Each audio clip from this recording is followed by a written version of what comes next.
ఆంధ్రప్రదేశ్లో government form అయ్యి approximately 1 month కావస్తుంది. అయితే ఈ వీడియోలో ఏ మంత్రిత్వ శాఖ ఎలాంటి పనితీరు కనబరిచిందో ఒకసారి అనలైజ్ చేసుకుందాం.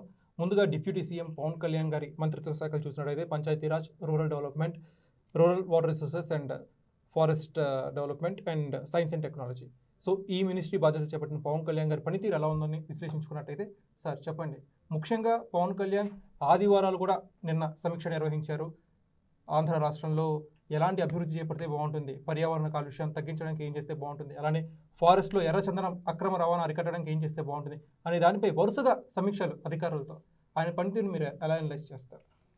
కార్తీక్, ఇందాక మీరు అన్నారు 1 మంత్ అయింది గవర్నమెంట్ ఏర్పడి మొత్తం. ఇంకా పూర్తి స్థాయిలో పూర్తిగా శాఖలన్నీ కూడా మంత్రులందరూ కూడా ట్రాక్లో పడలేదు. ఇప్పుడిప్పుడే మొదలు పెడుతున్నారు. వాళ్ళు ఇప్పటిదాకా వాళ్ళ ఛాంబర్స్లో ఆక్యుపై చేయడం, బాధ్యతలు తీసుకోవడం, ముందుకు వెళ్ళడమే జరిగింది. పూర్తి స్థాయిలో పనిలోకి ఇంకెవరు దిగల. ముగ్గురు నలుగురు మంత్రులు తప్ప. అందులో పవన్ కళ్యాణ్ డే 1 నుంచే ఆయన ఏ విధంగా ఎంత హార్డ్ వర్క్ చేస్తున్నారో చూస్తున్నాం. ఆ తర్వాత నారా లోకేష్ కూడా ఆయన ఏ విద్యాశాఖను తీసుకున్న మరుక్షణం నుంచి విద్యాశాఖను ఏ విధంగా ప్రక్షాళన చేయాలనే కోణంలో అనేక సమీక్షలు, సమావేశాలు. ఆ తర్వాత వంగలపూడి అనిత కూడా చెప్పుకోవచ్చు, హోంశాఖ మంత్రిగా. ఆవిడ కూడా బాగానే ఎలా చేస్తే ఒక ఉత్సాహం అయితే ఆవిడలో కనిపిస్తోంది.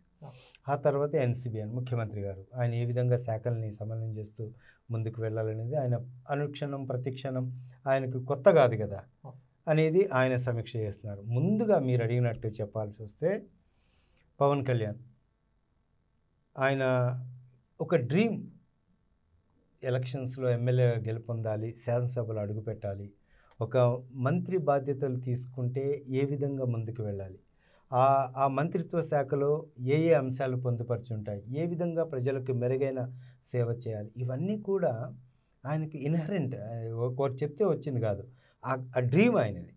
సో కాబట్టి అందుకనేమో ఆయన అన్ని శాఖల దగ్గర పెట్టుకున్నారు. అంటే ఆయన దగ్గర ఉన్న శాఖలతో అందరికీ అన్ని శాఖలకి ఇంటర్లింక్ ఉంటుంది. పంచాయతీరాజ్ అంటే మీకు తెలుసు, ఆయన పంచాయతీరాజ్ శాఖకి మిగతా అన్ని శాఖలకి ఇంటర్లింక్ ఉంటుంది. సో ఇలాంటి శాఖలను ఆయన సెలెక్ట్ చేసుకొని ఆయన ఎప్పుడైతే మంత్రి పదవి చేపట్టిన తెల్లారి నుంచే రివ్యూ మీటింగ్లు పెట్టడం, అధికారితో కలిసి కూర్చోవడం, ఇవన్నీ చేస్తారు. ఫండ్స్ కూడా డీవియేట్ అయ్యాయని చెప్పి చాలా వరకు నిధులు మళ్లించారు అని చెప్పి అధికారులు ప్రశ్నల వర్షం కురిపించారని చెప్పి వార్తలు వచ్చాయి. సో ఓవరాల్గా చాలా స్ట్రిక్ట్గా ఉంటున్నారు పవన్ కళ్యాణ్ ఈ ఇంప్లిమెంటేషన్ విషయంలో, ఫండ్స్ ఇంప్లిమెంటేషన్ విషయంలో. ఈ నిధులు మళ్లింపు అనేది జరగకూడదు, ఏ నిధులు కేటాయించిన నిధులు కేంద్ర నిధులు కేటాయించిన వాటికే ఖర్చు పెట్టాలి తప్పితే వేరే వాటికి ఖర్చు పెట్టకూడదు అనే విషయంలో పవన్ కళ్యాణ్ అయితే స్ట్రిక్ట్గా ఉన్నట్టు కనిపిస్తుంది. Yes, exactly. ఓవరాల్గా పవన్ కళ్యాణ్ గారి మినిస్ట్రీ బాధ్యతల విషయంలో ఆయన 100% న్యాయం చేస్తున్నట్టే కనిపిస్తుంది. ఎస్పెషల్లీ ఎర్రచందనం అక్రమ రవాణా విషయంలో కూడా పవన్ కళ్యాణ్ ఉక్కు పదం మోపుతున్నారని అనుకోవచ్చు. ఎందుకంటే పెద్దిరెడ్డి రామచంద్రారెడ్డి, మిథున్ రెడ్డి వాళ్ళని కూడా టార్గెట్ చేస్తూ పవన్ కళ్యాణ్ రీసెంట్ కామెంట్స్ చేశారు. సో ఓవరాల్గా కూడా ప్రజలు కాస్త ఎన్లైటింగ్ చేస్తున్నారు. ఏ విషయాల్లో ప్రస్తుతం ఎర్రచందనం ఇదివరకు ఎక్కడన్నా అక్రమ రవాణా ఏమన్నా పట్టుబడితే ఎవరికి తెలిసేది కాదు, కానీ ఇప్పుడు పట్టించుకుంటున్నారు. దానికి కారణం ముమ్మాటికి పవన్ కళ్యాణ్ గారు. ఖచ్చితంగా. ఎందుకంటే ప్రపంచంలో ఎర్రచందనం అనేది ప్రపంచంలో ఎక్కడ ఉండదని సమాచారం కార్తీక్. అది శేషాచల అడవుల్లోనే దొరుకుతుంది, అక్కడే పెరుగుతుంది, అక్కడే పెద్దదవుతుంది. దాన్ని ఒక మెడిసిన్, దానికి ఒక ఔషధంగా కూడా వాడతారు అందులో. సో అలాంటి దాన్ని, అంత డిమాండ్ ఉన్న దాన్ని ఎందుకు వృధాగా పోనివ్వాలి అనేది ఆయన ఇంటెన్షన్. దాన్ని తగ్గట్టుగానే ఆయన యాక్షన్ తీసుకున్న పరిస్థితులు కనిపిస్తారు. అలానే లోకేష్ గారు చూసుకున్నట్టయితే గత ప్రభుత్వం ఏదైతే విద్యా కానుక కావచ్చు, ఆ ఫుడ్ కావచ్చు, ప్రతి వారం ఏదైతే పెడుతున్నారో జగనన్న గోరుముద్ద పథకాల స్కీమ్స్ మార్చినా కానీ అదైతే కంటిన్యూ చేస్తున్నారు, ఎక్కడ కూడా ఆపలేదు. సో ఆ విషయంలో కూడా లోకేష్ ఎక్కడ ఇగోలకు పోకుండా మంచి పనితీరే కనబడుతున్నట్టు గ్రౌండ్ రిపోర్ట్ అందుతున్నాం. ఖచ్చితంగా. ఏదైతే విద్యాశాఖ నారా లోకేష్ తీసుకున్న మరుక్షణం నుంచి ఆయన ప్రభుత్వ ఉద్యోగుల్లో గత ప్రభుత్వం అనేక యాప్లు, మొబైల్లో అనేక యాప్లు ఇంట్రడ్యూస్ చేసింది వాళ్ళ కోసం. యాప్లు వీళ్ళకు ఒక రకంగా భారంగానే ఉండే. ఇప్పుడు ఆ భారంగా ఉన్న యాప్లన్నీ కూడా ఆయన తొలగించారు. ఆయన సమీక్షా సమావేశాలు నిర్వహించి అధికారుల దగ్గర నుంచి సమాచారం తీసుకొని అన్నెసెసరీ అన్వాంటెడ్ యాప్స్ తీసేసి వాళ్ళకి వర్క్ లోడ్ని తగ్గించారు.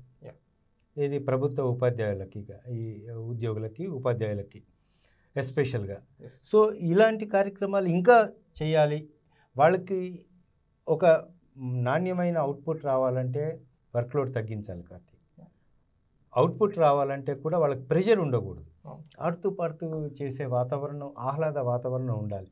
ఆ వాతావరణం కల్పించేందుకు నారా లోకేష్ పూర్తి స్థాయిలో శ్రమిస్తున్నట్టుగా కూడా చర్చ జరుగుతుంది. అలానే అనిత గారి చూసుకుంటే వంగల్పూడి అనిత చాలా డేరింగ్గా మాట్లాడుతున్నారు. ప్రతిరోజు కూడా రెండు రోజులు ఒకసారి ప్రెస్ మీట్ పెడుతున్నారు. తాను ఏం చేస్తానని చెప్పి ప్రజలకు వివరిస్తున్నారు. సో ఓవరాల్గా కూడా పాలక పక్షం చూసుకుంటే ప్రతి ఒక్క మినిస్ట్రీ కూడా చాలా యాక్టివ్గా పార్టిసిపేషన్ ఉంది. పాలనా పరంగా మంచి నిర్ణయాలు తీసుకుంటున్నారు. ప్రజలు కూడా సంతృప్తికరంగా ఉన్నారని అనుకోవచ్చు. అనిత మొన్న కూడా ఒక రివ్యూ మీటింగ్ పెట్టారు. ఆవిడ గంజాయి అరికట్టేందుకు కూడా ఆవిడ ఒక టోల్ ఫ్రీ నంబర్ని ఇస్తామని ఒక జైజాంటిక్ డెసిషన్స్ ఇవన్నీ కూడా. పరిపాలనలో ఇట్లాంటి సాహసోపేత నిర్ణయాలు లేకపోతే కనుక గెలిపించిన వాళ్ళు, నియోజకవర్గ ప్రజలు డిసప్పాయింట్ అవుతారు కార్తీక్. ఇందుకేనా ఈవిని గెలిపించింది అదే ఇలాంటి నిర్ణయాలు తీసుకుంటే అది సత్తా అంటే అనే ఒక రకమైన ఆత్మసంతృప్తి వ్యక్తం చేస్తుంటారు అక్కడ ప్రజలు. అక్కడ రాష్ట్ర వ్యాప్తంగా అది ఇదవుతుంది. ఇలాంటి డిసిషన్స్, ఇలాంటి సాహసోపేత నిర్ణయాలు ఉండాలి. ఒక మంత్రి బాధ్యతలు తీసుకున్నప్పుడు ఈ విధంగా ఉండకపోతే నలుగురిలో నారాయణ అంటే ఏం పెద్ద చార్మింగ్ ఉండదు.